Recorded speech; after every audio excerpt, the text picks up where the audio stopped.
जय हिंद। भारत अपने आप में जो है कहा जाए तो एक सभ्यता और संस्कृति का जो है पूरे विश्व का जो है एक विरासत के रूप में जो है देखा जाता है। और यहाँ की सभ्यता संस्कृति काफ़ी जो है प्राचीन रही है। भारतीय सभ्यता संस्कृति को हड़प्पा सभ्यता के नाम से भी जो जाना जाता था। मातृसत्तात्मक सभ्यता थी। आज से लगभग 3000 ईसा पूर्व जो है ये पुरानी सभ्यता थी। उसके पश्चात जो है फिर यहाँ वैदिक युग का जो आरंभ हुआ। यहाँ पर आर्य आने के बाद जो है यहाँ की सभ्यता जो है फिर बदली। पुरुष प्रधान समाज हो गया और जो है समाज 4 वर्णों में विभक्त हो गया, ब्राह्मण, क्षत्रिय, वैश्य और शूद्र। और उसके बाद जो है हमारा जीवन भी जो है मनुष्यों का जीवन जो है यहाँ पर खास करके वैदिक काल के लोगों का जीवन 4 वर्णों में जो है विभक्त हो गया। ब्राह्मण, क्षत्रिय, वैश्य और शूद्र ये 4 वर्ग में जो है समाज तो बटा ही, लेकिन जीवन भी 4 भाग में बट गया।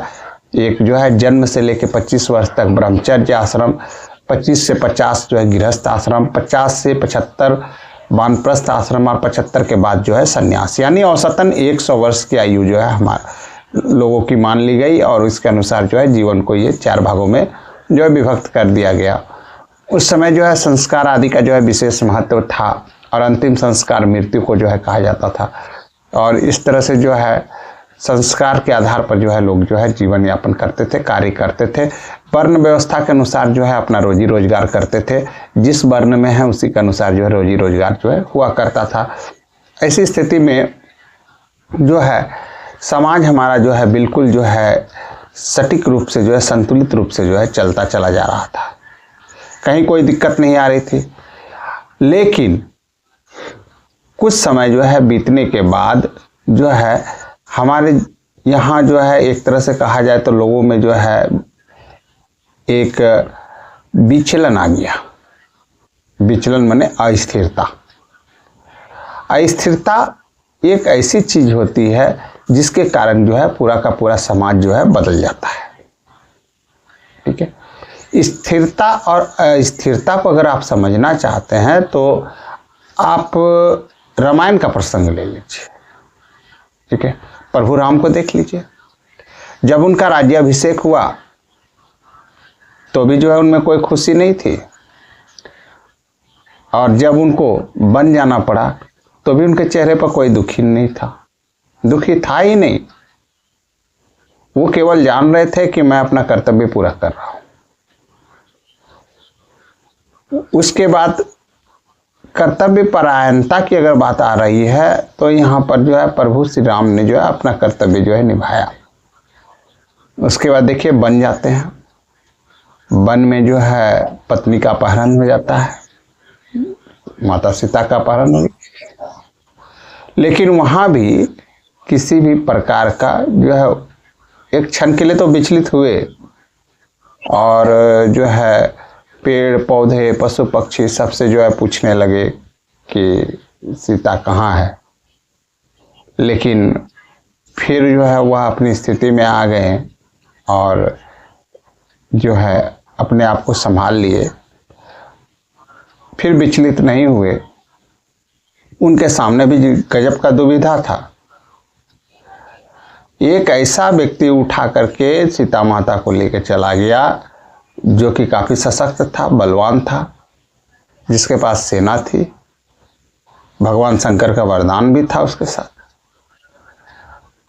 और प्रभु श्री राम के अनुसार नियमता हुआ जो है वनवास में ही उनको रहना था।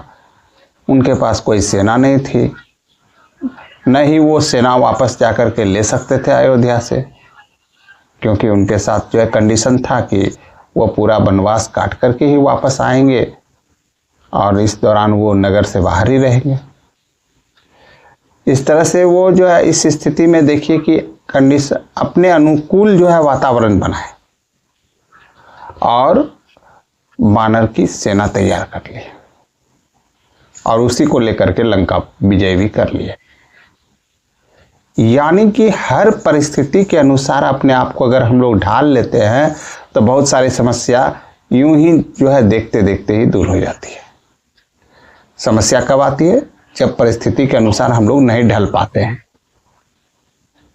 और अपने पास क्या है नहीं है उसको सोचने लगते हैं कि हमारे पास ये था, अभी मेरे पास ये समस्या नहीं रहती। जो था वो तो था में रह गया, बीत चुका है। जो वर्तमान है उसको देखना है। प्रभु श्री राम वही बताते हैं कि वर्तमान देखिए, वर्तमान में आपके साथ क्या है। ये मत देखिए कि जो है बीत गया। वो बीतने में, वो बीते हुए समय में वो राजा थे, उनके पास सब कुछ था, लेकिन उनको तो वर्तमान से ही काम लेना था और नियमतः वर्तमान से ही काम लिए और विजय भी प्राप्त किए। तो धैर्य था सबसे बड़ा चीज। धैर्यता इतना ज़्यादा था कि अगर आदमी धैर्य रख ले तो वो हमेशा वर्तमान में जिएगा, और वर्तमान में जो भी अभी साधन उपलब्ध है आपके पास, वही से जो है सर्वोच्च है, और उसी को आप प्राप्त करके आप जो है कई तरह का जो है कार्य कर सकते हैं। आपको जो है कहीं कोई जो है कठिनाई नहीं आएगी, लेकिन आपको खोजना पड़ेगा। यानी कहने का अर्थ है आपको अपने अनुसार जो है परिस्थिति को बनाना पड़ेगा। परिस्थिति बनती नहीं है, बनाई जाती है। ठीक है, बनाई जाती है, परिस्थिति को बनाना पड़ता है अपने अनुकूल। परिस्थिति बनती नहीं है अपने अनुकूल। कहने का मतलब है आप जिस घर में रह रहे हैं, अभी गर्मी का मौसम है, अभी आपको गर्म लग रहा है, लेकिन आप उसी गर्मी में आप एक परिस्थिति बनाते हैं जहां पर एसी हुआ, पंखा हुआ लगा करके अपने आप को जो है एक वातावरण तैयार करते हैं जिसमें आप वर्तमान समय में रह सकते हैं। अगर मान लिया जाए बिजली नहीं है, तब आप क्या करते हैं?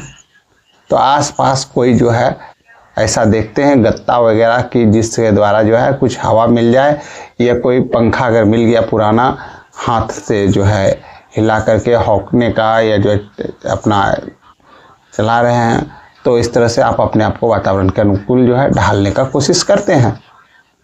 और ये सब में होता है, हर जीव में होता है। हर जीव अपने आप को जो है वातावरण के अनुसार जो है ढालने का प्रयास करता है। और चार्ल्स डार्विन कह भी गए हैं कि जो अगर अपने आप को वातावरण के अनुसार नहीं ढाल पाएगा तो उसका अस्तित्व ही यहाँ समाप्त हो जाएगा। तो ये परिस्थिति बनानी पड़ती है। आज कई तरह के जो है परिस्थितियाँ जो है हमारे सामने आती है, और परिस्थितियों से हम लोग घबरा जाते हैं, और परिस्थितियों को हमेशा जो है धैर्यता से जो है लेकर के चलना पड़ता है। अगर आप धैर्य रखते हैं तो हर परिस्थिति का मुकाबला कर सकते हैं। क्या मैं बता रहा हूँ, मैं EPS को लेकर 95 को लेकर के मैं कुछ वीडियो जो है पिछले दिन बनाया था। उस पर आप उसका कमेंट जो है पढ़ करके जो है देखिएगा, आपको जो है ऐसा लगेगा कि लोगों में इतनी हड़बड़ाहट है कि वो अंदर तक नहीं जा करके और बाहर ही बाहर जो है जो हुआ वो जो है अपना जो है कमेंट लिख करके दे दिए। तो वो खैर उनका विचार है, मैं उनका स्वागत करता हूँ। अच्छा विचार दे या बुरा विचार दे, उससे उनको जो है मुझे कोई लेना देना नहीं है। ठीक है, दे रहे हैं अपना विचार दे रहे हैं, कुछ तो दे रहे हैं भाई, कुछ तो मिल रहा है, तो कुछ तो मिलना चाहिए। तो कुछ भी मिलना जो है हमारे लिए मोटिवेशन ही होता है। और यहाँ पर भी जो है हम लोगों को धैर्यता रखना बहुत ज़रूरी है। इसलिए मैं ये जो है वीडियो जो है बना रहा हूँ कि इसमें केवल धैर्य रखिए। देखिए, कोई भी कार्य है एक समय पर जो है निश्चित है, अगर वो होना होगा तो होगा ही, और नहीं होगा तो उसके लिए भी हमको लेकर के प्रभु श्री राम के बारे में बताएं ना कि अभी वो जो है उनके पास कुछ नहीं था, सब कुछ छिन चुका था, लेकिन जो है वो उस स्थिति में भी उस रावण से टक्कर लेने के लिए अपने आप को उस योग्य बना लिए। तो आप तो एक सीनियर सिटीजन्स हैं, आपके पास जो है एक स्थिति बनी हुई है। ठीक है, तो वर्तमान में ही आप ढूंढ लीजिए ना कि वर्तमान में हमको जो है कैसे कार्य करना है, जो कि हम किसी के भरोसे नहीं रहे। या बीते हुए समय में हमारे पास नौकरी था, हमारे पास पैसा था, ये था वो था, उसको भी हमको नहीं देखना है। वर्तमान हमारे पास जो भी है उसी को हमको कैसे मैनेज करके चलना है, उसको हम लेकर के चलेंगे। तो इस तरह से जो है हमारा जीवन जो है चलता है। और सबसे बड़ी बात यह है कि देखिए, हमारे पास 3 चीज़ हो जाती है। अगर आप जो है साइकोलॉजी में, मनोविज्ञान में अगर थोड़ा अध्ययन करेंगे तो आप पाएंगे कि वहाँ पर 3 चीज़ आपको मिलता है। एक मन मिलता है, एक शरीर मिलता है, और तीसरा चीज़ आत्मा मिलती है। फिलॉसफी में भी वही चीज़ मिल जाता है, मन शरीर आत्मा। मन शरीर आत्मा, मन और शरीर का जो है संबंध जो है बहुत गहरा होता है। मन जो है एक तरह से कहा जाए तो जैसे रेलवे इंजन होता है और शरीर जो है डब्बा होता है, जैसे जैसे जो है मन जाएगा वैसे वैसे उसके पीछे डब्बा जाएगा। और आत्मा, आत्मा तो वो लक्ष्य है जो कि हमेशा जो है, यानी कि कहा जाए कि वो इंजन और डब्बा का वो पेट्रोल या जो है ईंधन है जिसके बल पर वो चल रही है ट्रेन। लेकिन ट्रेन को लग रहा है कि मैं दौड़ रहा हूँ अपने बल पर, और लोग जो है ट्रेन पर बैठने से पहले हमेशा जो है क्या देखते हैं, तो अच्छा बोगी है, अच्छा डब्बा है, अच्छा इंजन है, भाई ये जो है जाएगा। लेकिन ये नहीं जानते कि ये ईंधन कहाँ है इसका, आखिर जो है इलेक्ट्रिक ईंधन है या जो है फिर कोई भी ईंधन से जो है जिससे चल रही है, वो ईंधन के बारे में वो जानकारी नहीं लेना चाहते हैं। अक्सर ये उसी तरह से हम लोग भी जो है अपने शरीर के बारे में जो है जानकारी ले लेते हैं, शरीर को महत्व दे देते हैं। जैसे वहाँ इंजन और डब्बा को महत्व दे दिए लेकिन जो है ईंधन को महत्व नहीं दिए, उसी तरह हमारे अंदर भी एक ईंधन काम कर रहा है, वो ईंधन का नाम है आत्मा। जैसे घड़ी में जो है, घड़ी तब तक चलते रहता है जब तक उसमें आप ईंधन रखते हैं, बैटरी को रखते हैं, बैटरी निकाल दीजिए घड़ी बंद, चाहे नई घड़ी हो या पुरानी, वो चलने वाली नहीं है। उसी तरह से शरीर भी हमारा है, आत्मा निकल गया सब कुछ खेल खत्म। यानी कहने का अर्थ है कि हमें जो है अब शरीर नहीं, हमें जो है ये समझना होगा कि हम लोग हैं क्या, शरीर है या आत्मा, ये समझना जो है ज़रूरी है। आप और हम अगर जो है इस भाषा को समझ जाए तो कुछ इस प्रकार से, जैसे एक आलू ले लेते हैं, तो आलू को अगर हम छीलेंगे तो जो है उसके साथ जो है उसका गुद्दा भी आएगा बाहर। यानी कहने का मतलब है अभी अगर हम लोगों को थोड़ा भी जो है कहीं चोट लगेगा तो दर्द आत्मा तक हो जाती है। ठीक उसी तरह यानी गुदा तक जो है पहुंच गया, यानी आलू का जो है छिलका के साथ उसका जो है अंदर का जो है भाग भी जो है, मांसल भाग भी जो है बाहर आ जाता है। जबकि जो है हम अगर जो है वही आलू, यानी कहने का मतलब वो कच्चा आलू था, अब वही आलू को अगर पका दिया जाए तो पकाने के बाद जो है अब उसका छिलका निकालिए, देखिए कितना फ्रेश निकल जाएगा।